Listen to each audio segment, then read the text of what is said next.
In this video, we look at the setting up of the topics.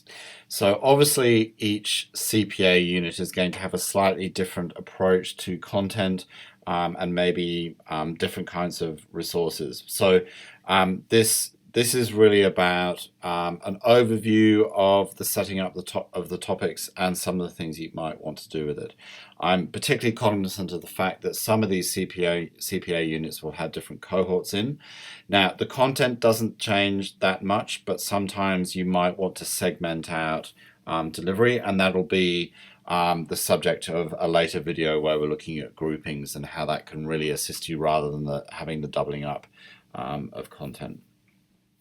Okay, so just to recap, what we provided in topic number 1 is an example of a book that has been used to create content, courtesy of Dan. And a book is a really good way of managing your content. So if I just click on that link again, you'll see on the left-hand side that Dan has actually segmented out, in this case, all of the different curriculum documents. And it's a really great way for students to be able to access information. We've also put in a forum. If you wish to use a forum, I would really encourage you to have forums in your different topic areas. Remembering that your forums can also be split out by groups. So if you wanted your different cohorts, so the TfA and MTeach Secondary and BTBA, commenting on, not commenting as a whole sort of super cohort, but only on their cohort's comments, you can do that. And I'm happy to have further conversations with you. It may be as well that you want to add some additional headings, but what I would encourage you to do is make sure that you keep each topic uniform.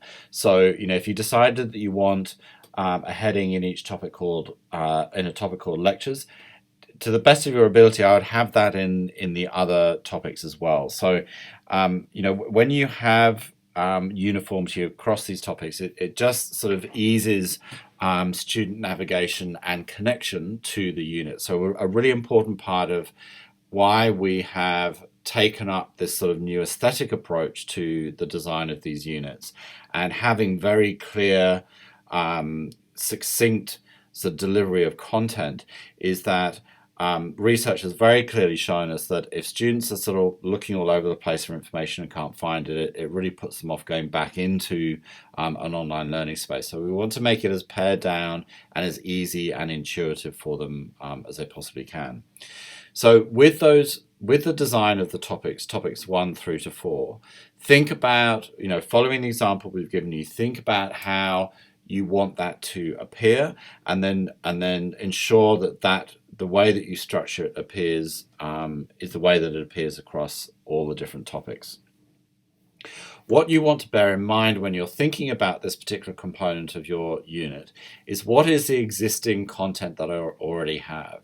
So if I go back to Carly's art unit, we can see that in the online module content that Carly used last year, we've already got all of this content appearing, and so a lot of that will be able to be moved into the sort of the rejig topic content areas. So remember that in the documentation that Paul has sent out, we're now using this structure. So 4 topics, well, 5 topics if you think about 3A and 3B as being separate, and those go across 1, 2, 3, 4, 5, 6, 7. I think they go across 10 different 10 different sort of subtopic areas. And you will see that when you go back and review the content from CPA 2 2018, that you'll actually be able to fit this into the matrix that Paul sent out. The matrix will be dispatched to you again, so that you can refer to it over the coming days as you rejig your units.